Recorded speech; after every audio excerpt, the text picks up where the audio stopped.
Welcome everyone to tonight's call, and I'm very excited to discuss the cholesterol heart disease myth tonight.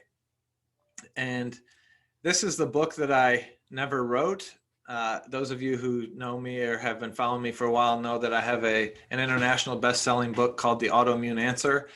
And I published that earlier this year in 2020, but what you may not know is over the 4 years previous to publishing that, I started two other books, and one of them was going to be entitled The Cholesterol Farce, but I didn't end up writing that. And so this presentation will draw on some of the materials that would have been in that book.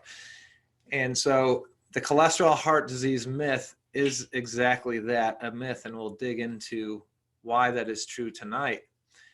And as I said off air, besides, in 2020, COVID has been the focus, and, there's lots of evidence to suggest that COVID is, the pandemic is a false pandemic.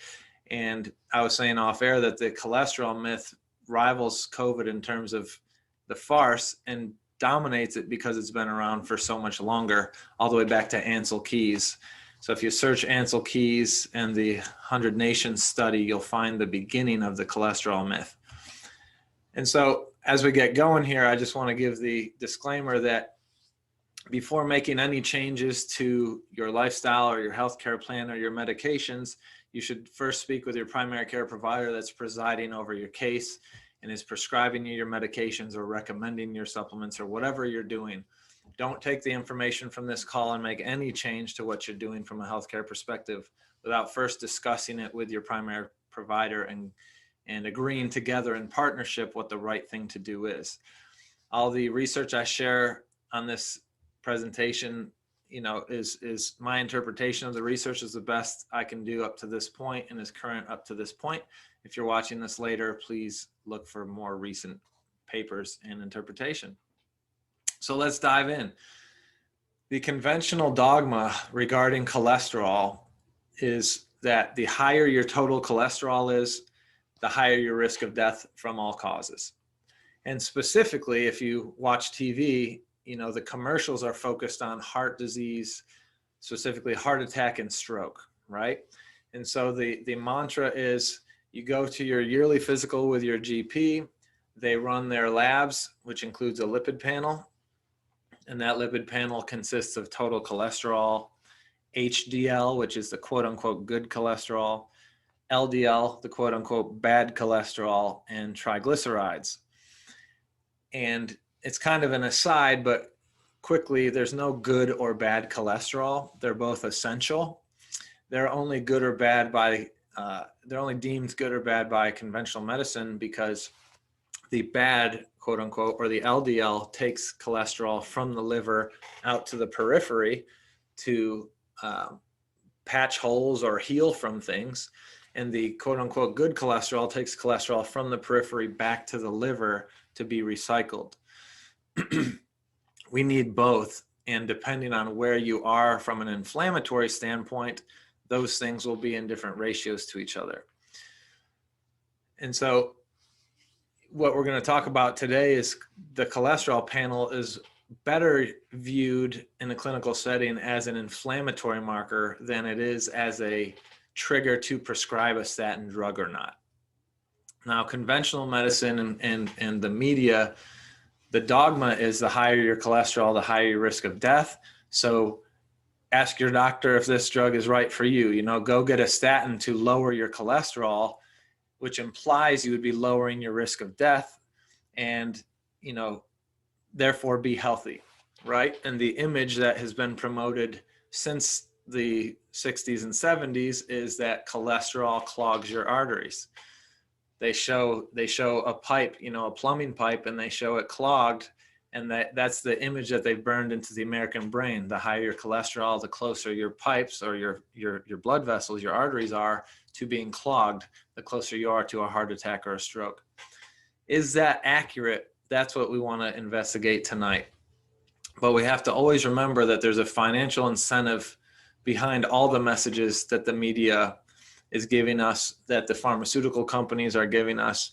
and frankly, the message that I'm giving you. My financial bias is not as strong as theirs. I paired with my financial bias is I want to help you live longer, compress morbidity, and be healthy. And so I should be rewarded for that.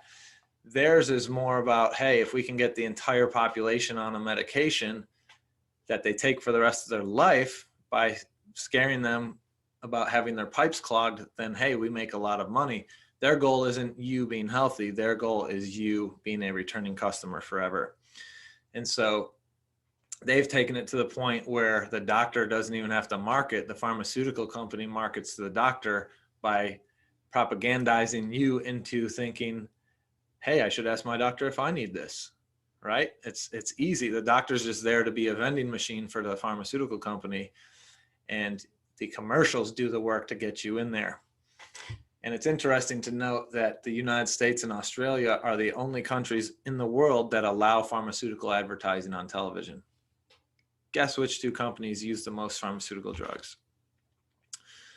So I guess before we question whether you should be on a statin or not, we want to understand what cholesterol does in the body and what happens if we lower it.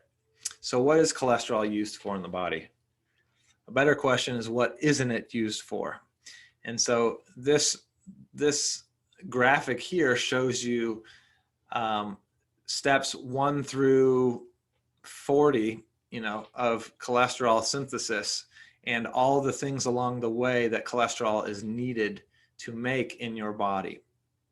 And what's interesting is at step 3 here, you have what's called HMG-CoA. And there's an enzyme that converts HMG-CoA to mevalonic acid. So converts step 3 to step 4. That enzyme is called HMG-CoA reductase. And that is the target of statin drugs. Statin drugs inhibit HMG-CoA reductase formation. So they inhibit the conversion of step 3 to step 4. And that's how they lower your cholesterol. The problem with that is that there's about 36 other steps downstream that are inhibited or cut off because of the inhibition of HMG-CoA reductase. Let's look at a few of them. One step at step 10 becomes step 11A, which is the production of coenzyme Q10. Those of you who read health books may have learned over time that statin drugs cause a CoQ10 deficiency. And coenzyme Q10 is a coenzyme that's needed in your mitochondria, or the ATP factories, the powerhouses of your cells. ATP is the energy currency we use in our bodies to be healthy. CoQ10 is absolutely necessary for ATP, or energy production. And statin drugs have been known almost since their start to cause CoQ10 deficiency. And it's so well known, actually, that many medical doctors now will tell a person on a statin to also take CoQ10 to help deal with that deficiency. So if you are taking a statin and you have the common side effects of fatigue or muscle pain or a lack of endurance, that's probably related to a CoQ10 deficiency, because that's needed for the energy for your muscles to work, or for you to work as a human being. If you look at it, step 11B, dolicol formation. Dolicol becomes neuropeptides and glycoproteins. Neuropeptides, DHEA is a neuropeptide, progesterone's a neuropeptide. There's various neuropeptides, so cognitive function can be impacted. And if you read up about statin side effects, there's many, from loss of memory to dementia to what's called transient global amnesia, which is basically you wake up in your car and you're like, where am I going? Right? You left your house planning to go to Harris Teeter, but you have a transient global amnesia, or you basically, wake up consciously forgetting where you are, where you were going, etc. And for an interesting case on this, there's a medical doctor who's also an astronaut named Dwayne Graveline, and he's done a lot of writing on this topic. And he wrote a book called statin drug side effects and the misguided war on cholesterol. And he tells about his own case of taking statins and developing transient global amnesia and his path to enlightenment. So it's a pretty good read. Check it out. Further down the chain here, look, step 30 becomes steps 31 to 33, and that's vitamin D production. Well, last week we spent 40 minutes discussing that vitamin D can prevent ARDS. Vitamin D could prevent 90% of COVID deaths if people were sufficient in it. So if we go in reverse, could statin drugs be increasing COVID death risk, right? Well, if they're driving a vitamin D deficiency, then yes, per last week's video. Vitamin D, big time anti-inflammatory, prevents leaky gut, drives optimal dopamine functioning. So we need vitamin D. Step 32 is cholesterol production. So a statin drug inhibits HMG-CoA reductase at step 3, which prevents cholesterol production all the way down at step 32. But the problem is you're also preventing all of these other things. And what you'll notice is cholesterol is needed to make all of your sex hormones, your estrogen, your testosterone. Okay, so if you have estrogen or testosterone issues and you're on a statin, perhaps it's because we're inhibiting production of those. Cholesterol is needed to make cortisol, a corticosteroid, right? So if we don't have enough cortisol, perhaps we're not putting out fires the way we need to. Cortisol is one of our best anti-inflammatories. Well, if the whole goal is to prevent heart disease and stroke, if we can't put out fires, we're actually promoting heart disease and stroke. So we don't want to inhibit our cortisol production. Cholesterol is needed to make aldosterone. Aldosterone is the hormone that helps regulate your salt or your sodium levels. Cholesterol is needed to make bile acids. Bile acids help emulsify and break down the fats in your diet for optimal digestion and absorption. The brain is 60% fat. If we're not getting enough fat from our diet, maybe we have atrophy or neurodegeneration, dementia, etc. We need cholesterol for a healthy brain. So this is just a snippet of the importance of cholesterol and the pathway that leads to cholesterol production. And this is a visual representation of why the statin drug potential side effect list is so long, because inhibiting cholesterol production and all the steps leading up to cholesterol provides the opportunity for multiple negative side effects, and which one manifests in which person depends on that person and their physiologic puzzle. Paradoxically, research has come out to say that statins may actually increase atherosclerosis and heart failure. So this was Expert Reviews in Clinical Pharmacology, 2015. And the authors here state that, quote, statins may be causative in coronary artery calcification. And that right there, coronary artery calcification is what drives atherosclerosis production and cardiovascular disease. And statins can function as mitochondrial toxins, right? We've set up here, they prevent or inhibit ATP production, and that's what the mitochondria do. They make our energy. So statins are toxic to the mitochondria, toxic to energy production, and therefore you could say are toxic to every cell in the body, because every cell in the body needs energy to work. Statins impair muscle function in the heart and blood vessels through a depletion of CoQ10, which we talked about, and heme A, and thereby ATP generation. Statins inhibit the synthesis of vitamin K2. Vitamin K2 pulls calcium out of your arteries so that you aren't developing atherosclerosis and developing cardiovascular disease. So the statin inhibits production of K2, thereby promoting atherosclerosis. Which in turn protects, statins inhibit the synthesis of vitamin K2, which in turn protects arteries from calcification. So by inhibiting K2, you're not protecting the artery from calcification, promoting atherosclerosis. Statins inhibit the biosynthesis of selenium-containing proteins, one of which is glutathione peroxidase, serving to suppress peroxidative stress, or rusting is our metaphor. right? So glutathione is the master antioxidant in our body. It requires selenium to be made. Statins inhibit selenium containing proteins, which therefore inhibits glutathione production.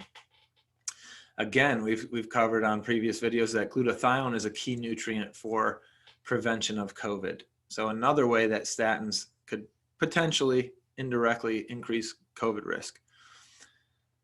An impairment of the selenoprotein biosynthesis may be a factor in congestive heart failure, reminiscent of dilated cardiomyopathy seen in selenium deficiency. Thus, the epidemic of heart failure and atherosclerosis that plagues the modern world may paradoxically be aggravated by the pervasive use of statin drugs. And this is what I didn't say earlier when discussing ask your doctor if a statin is right for you. Lipitor, the statin drug, is the best-selling drug of all time. And so it's not like, hey, this is a drug that a few people use. This is a drug that massive amounts of people use. And statins, to the point, to the worldwide distribution is so high that it's come to a point a couple of years ago that in the UK, they tried to put statins in Happy Meals to spread them even further. So this study shows that the paradoxical effect of this widespread use of statins has contributed to an increase in the epidemic of heart failure and atherosclerosis versus a reduction. So if cholesterol isn't what drives heart disease and stroke and all-cause mortality, what does? Inflammation. Inflammation is the lowest common denominator of all chronic disease. And genetic uniqueness and lifestyle variations are what determine whether an individual develops heart disease or cancer or autoimmune disease or some other issue. This is a publication in the Associated Press from 2002 that talked about inflammation and heart disease. And they cite the evidence that says, around the year 2000, experts found that the evidence has become overwhelming that inflammation hidden deep in the body is the common trigger of heart attacks, even when clogging in the arteries is minimal, right? And that's the key. So even when there isn't cholesterol buildup, quote unquote, or clogged pipes, heart attacks are still triggered. So it can't be the cholesterol. What is it? Inflammation. Half of all heart attack victims have levels that are normal or even low of cholesterol. So again, that's like a mind-blowing statement right there, because we're all told, don't eat eggs, they're high in cholesterol, they'll clog your arteries, you'll have a heart attack. Well, half of heart attack victims have normal or low cholesterol. And we'll see shortly that, low cholesterol may be an issue. And lastly, they state between 25 and 35 million healthy middle-aged Americans have normal cholesterol, but above average inflammation, putting them at unusual risk of heart attacks and strokes. So again, it's the inflammation, not the cholesterol. And this is why running inflammatory markers like C-reactive protein or homocysteine are more important than the cholesterol panel, because if the cholesterol panel is used accurately as an inflammatory marker, then we want to know where's the inflammation and go tackle the perpetrator there. If we just give a statin, that's like putting duct tape over the check engine light. It's like, oh, check engine light's on, duct tape over it, and then it's out of sight, out of mind. And then later down the road, you're driving and your engine blows up, right?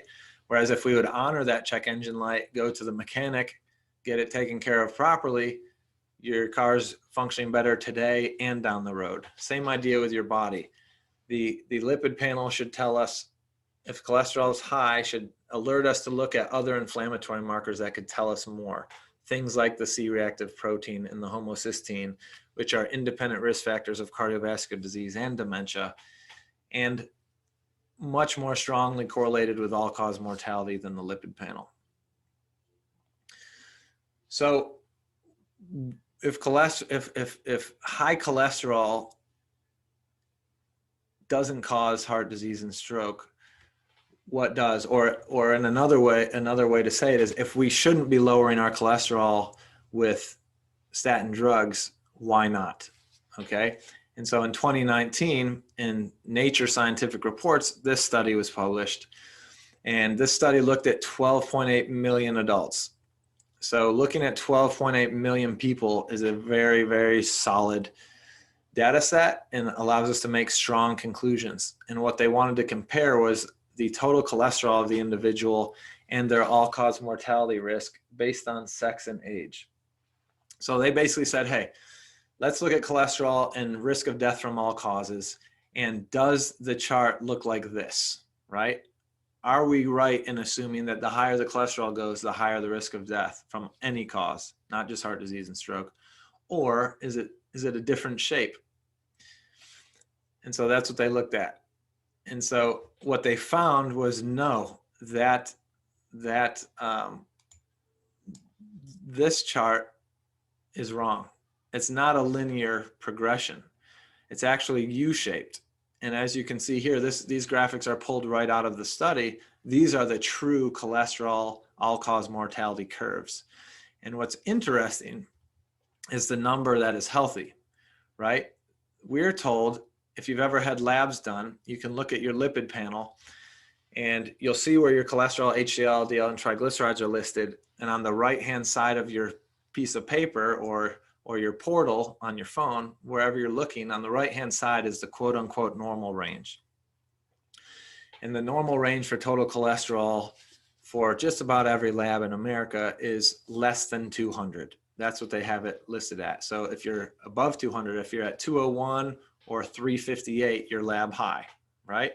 If you're 199 or less, you're normal, quote-unquote. And so what's interesting is over time with the growth of statin prescription, the quote unquote normal range for total cholesterol has been reduced. If you look at the early 90s, the normal range was 220 or less. Now it's 200 or less. Have humans changed that much? No. The lower your normal range, the more people that will fall outside that range and the more clients or more people you have that you can prescribe to. So the study looked to see what is the right shape, what is the true shape, and what are the true numbers. So if you look at any of these boxes, you'll see that they're U-shaped. They're not linear, right? They're not going up in a perfect line from the lower left to the upper right. They're U-shaped, and each of these boxes is a certain age group. So you'll see in the top left, it's from 18 to 34, 35 to 44, 45 to 54, 10-year increments, all the way down to 75 to 99. They block 24 years in there. And what you'll see is where the U, the lowest point of the U in every single box is at 220. So what that means is 220 is the optimal level of total cholesterol for every single age group from age 45 on. The 18 to 44 age groups, the optimal level is about, for 18 to 34, hits at about 180. From age 35 to 44, optimal level is about 200. But from age 45 on up, 220 is optimal. So overall, 220 is where you want to be for your cholesterol. And the super interesting thing about a U-shaped curve is the U goes up on both sides, right? So the tip of the U or the bottom of the U is the optimal cholesterol level that we want. That's 220 milligrams per deciliter. Now look at the graphs and look at either side of that. You'll see that the U goes up on both sides, right? So the lower you go below 220 to the downside to 200, 180, 160, the higher your risk of death from all causes. The higher above 220 you go, 240, 260, 280, the higher your risk of death from all causes. But if you're looking at the graphics, the risk of death is accelerated at a much faster rate going lower than 220 than it is going higher than 220.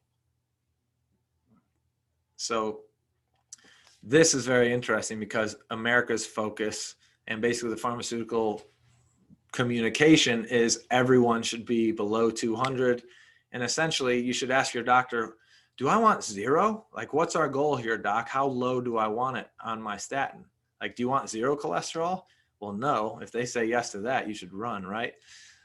So ask that question. What's our goal? How low do we want to go here?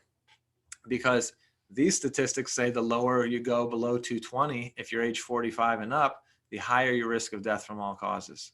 In postmenopausal women, the lower you go below 180, getting into the 150 range, the higher the risk of death from breast cancer and the higher the incidence of type 2 diabetes. So actually, based on this data, you'd rather be higher than 220 than lower if you had to be one, because moving lower accelerates your risk of death much faster than moving up. Mind blown, right? And this study finishes by saying, quote, in the conclusion, total cholesterol levels less than 200 milligrams per deciliter may not necessarily be a sign of good health. So again, this is probably causing cognitive dissonance in many people because we've been propagandized our whole lives. Eggs are bad, bacon is bad, fat is bad, clogged arteries, heart disease, stroke, get your cholesterol down. But the actual data that's non-biased and not seeking to promote prescription of a certain product is actually showing us that low cholesterol is going to make you die much sooner than what would be perceived as high cholesterol when listening to the commercials. So you want to be, the study shows total cholesterol had a U-shaped curve, and total cholesterol levels associated with the lowest mortality overall were between 210 and 249, with that sweet spot again at that 220 point. So that's where we want to be for health in general. Of course, a specific individual's levels may be a little different than that, and that's where you speak with your primary provider, take your whole case in context and make decisions based on that. There is a PhD from MIT named Stephanie Seneff who's written extensively on this topic, and she wrote a paper in 2011 called How Statins Really Work, Explains Why They Don't Really Work. And in her concluding remarks in the article, I'll just read it to you because I think it's powerful. She states, every individual gets at most only one chance to grow old. When you experience your body falling apart, it is easy to imagine that this is just due to the fact that you are advancing in age. I think the best way to characterize statin therapy is that it makes you grow older faster. Mobility is a great miracle that cholesterol has enabled in all animals. By suppressing cholesterol synthesis, statin drugs can destroy that mobility. No study has shown that statins improve all-cause mortality statistics. But there can be no doubt that statins will make your remaining days on Earth a lot less pleasant than they would be otherwise. So again, I finished by saying, speak with your prescribing provider, have the conversation if you're on statin therapy, doc, why am I on this? And what is our goal? How low are we trying to go? Because the goal is not zero, obviously. And this data shows that the closer you go to zero, the higher you are at risk of cancer, heart disease, stroke, all of that. So why am I on it? What is the goal? What are the objective indicators we're using to determine when I'll ever come off this medication or when my cholesterol levels are ideal? So maybe even print off this study and bring it in and have that discussion so that you are not accidentally driving disease or driving an early death in yourself because you've been following mainstream dogma. And if the doctor gets aggressive, you can tell when you've brought up a topic that a person is uncomfortable about, probably doesn't know as much as they should, or they're put on the spot. So if the person isn't willing to have that conversation and go read up more for you, if they just keep towing the party line, then perhaps you should find another doctor that can help you work through this journey. So with that, I will open it up for questions.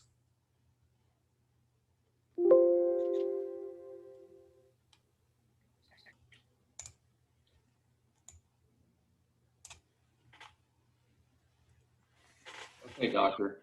Yes, sir. I should have probably checked with Jennifer before I asked this so I don't look stupid. But you were talking about the inhibitor and the calcium. Could you go over that again as far as what it was doing? Yes, I can. Let me show you something else. So if we jump over here, so I showed you this study. I just showed you this screen capture of the front of the study. Yeah. But there's great graphics in this study, and this is one that I would recommend getting full text and bringing with you as well, because it walks you through in detail all kinds of great information. But specific to the vitamin K prevents calcium deposition in the arteries. Okay, so if we your arteries, the arteries should expand and contract, right? That's how we pump our blood. Okay, and so arterial stiffness, if they get too stiff, we're not pumping blood well, and then we get hypertension and congestive heart failure and things like that. Okay, well, the stiffening of the arteries, one thing that drives that is calcium deposition in those arteries. So instead of being a nice smooth muscle that can contract, you lay down calcium and it's closer to bone, right? So that process of laying down calcium impairs the function of the smooth muscle of your arteries from the expand contract, makes them stiffer, and now blood doesn't flow as optimally, the heart has to work harder, and all these processes drive atherosclerosis and heart disease. So in the graphic here, let me grab my pointer here. In the graphic here, you can see that statin administration, so using a statin drug, decreases these things. So vitamin K we talked about, selenium-based proteins we talked about, CoQ10, Heme A, okay? So if we decrease CoQ10 and Heme A, that decreases ATP production, which is our energy source, which will lead to impairment of muscle cells and onset of heart failure and atherogenesis, or fat clots, right? So remember, the heart's a muscle. For the vessels to contract and dilate requires smooth muscle, right? We think of them as blood vessels, but they're lined with muscle to do their jobs, okay? So if we lose muscle function in the cardiovascular system, that's heart disease. Statin use decreases selenoproteins, which decreases glutathione and other peroxidative enzymes, which again leads to muscular dysfunction, increased inflammation, oxidative stress. And then statin administration decreases vitamin K2, which decreases the pulling out of calcium from the arteries, or the inhibition of laying down calcium in the arteries, which leads to more calcium laydown in the arteries, right? So more stiffness, more atherosclerosis, cardiovascular dysfunction. Make sense? Yeah, thank you. Yeah. Well, part of it, what I was getting at, and not to make it about me, but I was on proton pump inhibitors for a very long time, and I remember there being something about it somehow leached calcium from your body, and it just seems like I'm just putting these words together, inhibitor and calcium, and what that would do. The proton pump inhibitors that you use for acid reflux, yep, that has any correlation to this? In your mind, it does. Yeah, you've proven that. I know I can joke with you. Not necessarily, not as directly. We've done other videos on proton pump inhibitors and how they're related to liver cancer and kidney failure and increased COVID infection risk and all kinds of things that way. But specific to calcium lay down in the arteries, I'm not aware of data that supports that.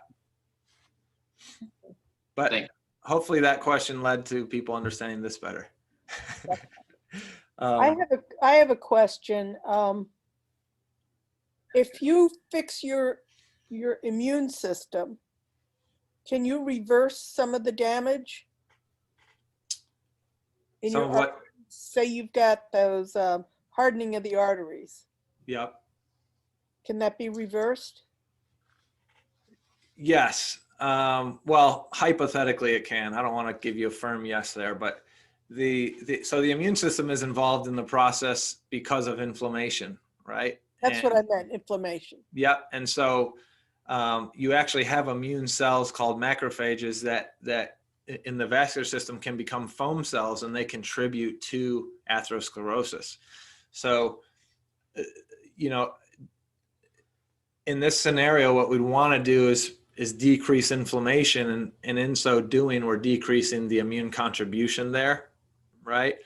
But to remove the calcium, the biggest tool to remove the calcium is the vitamin K2. So if you were deficient in K2, creating sufficiency in K2 is going to be your best calcium homeostatic driver, or creating calcium balance in the vessels. Make sense? Along with, changing the lifestyle factors that are promoting inflammation on a global scale. Did that answer your question? Well, yes and no. I'm just wondering, do you need a certain amount of time? I mean, I just had a birthday. Oh, I'm well, not getting any younger. yeah, of course you need time. The time is involved in every process, right? So there's not going to be anything overnight. So I guess an example that someone out there might, or a question that someone out there might have, and I personally have as well, is there's a test called a coronary calcium CT. Okay, so you go into the hospital, they'll run a CT on your heart, and they're looking for the amount of calcium in the arteries in your heart. So your coronary artery calcification is what they're looking for. And the test basically shows you, it's a CT scan of your heart, and it shows you your coronary arteries and the calcium in them. And so that is the best test on the planet to predict your 5 and 10-year risk of heart attack. There's over 2,500 studies supporting it, but for some reason it's not standard of care. They'd rather do EKGs and echoes and stress tests instead. So I ran one on my dad a few years ago when he was having some issues cardiovascularly. He has a history of vascular issues. So there was a point in his life where he was having issues, and I said, well, let's run a coronary CT. His score was way too high. And basically he had too much calcium in the arteries of his heart, and the arteries of your heart supply your heart with blood, right? So the heart's pumping and supplying the rest of the body with blood, but the heart also needs blood to work too. So the blood to the heart carries oxygen for the heart to use, nutrients for the heart to use, etc.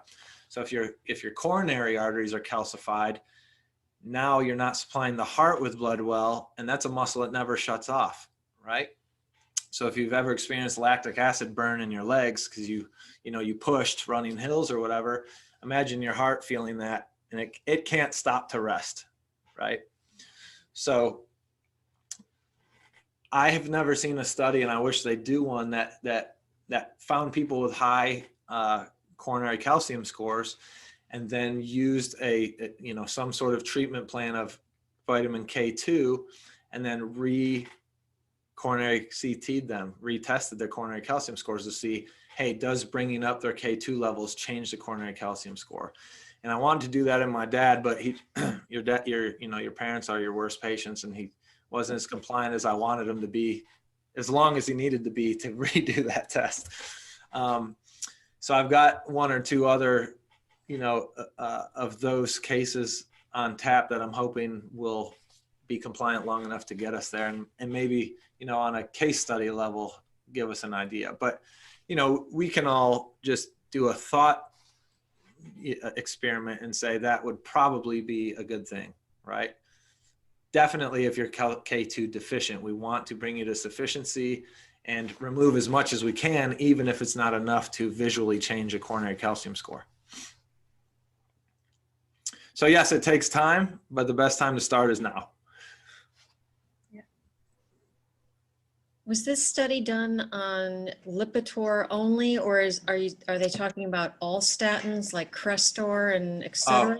Yeah, this wasn't done on Lipitor specifically. I picked out Lipitor because it's the best, most well known. But the statin drug, the class of drugs, is what they're talking about. So basically, if it's Lipitor or Crestor or whichever one you're picking, their physiologic mechanism is to inhibit HMG-CoA reductase. The different names are basically the different companies trying to put their hand in the pot, right?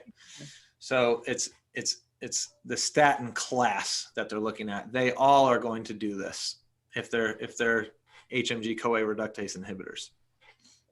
And that sweet spot of 220, does it say anywhere what the LDL and the HDL should be in that sweet spot 220? No, they were looking at total cholesterol for that study. But the HDL and the LDL are making up that number, are helping make up that Right. number. So, if your total cholesterol is 220, your LDL and HDL are going to be some portion of that. Normal LDL is less than 100 is what they want. Normal HDL is they want greater than 45, most labs.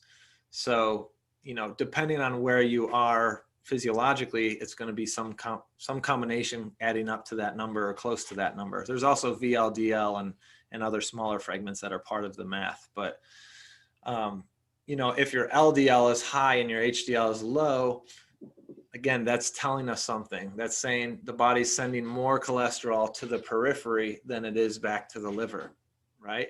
So it's saying, I picture cholesterol as the utility man or the handyman, right? And your vessels are the drywall of the walls of your house. So if you're sending more handymen out to patch drywall, then something's punching holes in your drywall, right? So rather than give you a statin that would effectively tackle the handyman and prevent him from patching your drywall, why don't we go find the drunk idiot you have over at your house that's punching holes in your drywall and tackle him, right? And that way, handyman patches what's left to be patched and then can go back to the liver and not hang out there all the way, right? So, the holes in the drywall essentially are holes we could picture as holes in the vessels that are leading to hemorrhage, right? So maybe a hemorrhagic stroke, okay? Or deposition of calcium leading to arterial stiffness and congestive heart failure or something like that, right? So again, the LDL number could be the canary in the coal mine for us saying, hey, go find the guy punching holes. And the guy punching holes could be homocysteine or could be C-reactive protein or could be, depending on the person, some other driver or some other marker that gives us a better indication of what's going on. Those are the perpetrators, right? Those are the guys that need to be tackled. You tackle them, you're reducing those inflammatory markers, you're reducing the holes being punched in the wall. So naturally LDL is reduced because he doesn't have work to do. So an HDL would increase because we're bringing it back at that point. Does that make sense? Yes. What else? Is there a blood test that measures K2? Yep. It's probably not covered by insurance. Heck no. You Things can't even that- get vitamin D covered by Things insurance. that make you healthy aren't going to be covered. Right? So is that included as part of our blood tests? I often run it. If you're asking, did we run yours? I can Yeah. check. Let's see. Do you mind me sharing on video your result? No, Okay. because So- I'm on a statin, as you know, so. Yeah, so we did run it on you and yours was within normal range. But could be more robust than it is. So you could benefit from a K2 supplement. Okay. In what we've been doing, so there's K1 and there's K2, okay? And so K1 is associated with clotting, wound healing, clotting. And because of that, people hear clotting and say, well, I don't want more K because I don't want clots, right? So K1 is clotting. That's totally different than what K2 does. And I've made a video on this, so you can go check out my channel and just search vitamin K. But K1 is clotting and part of that cascade. K2 is removing calcium from the arteries, related to bone health, related to, even has certain anti-cancer properties and things of that nature. So there's a difference. And so check that out. But yeah, you could use, Janine, if you wanted to take a K2, that wouldn't be a bad thing for you.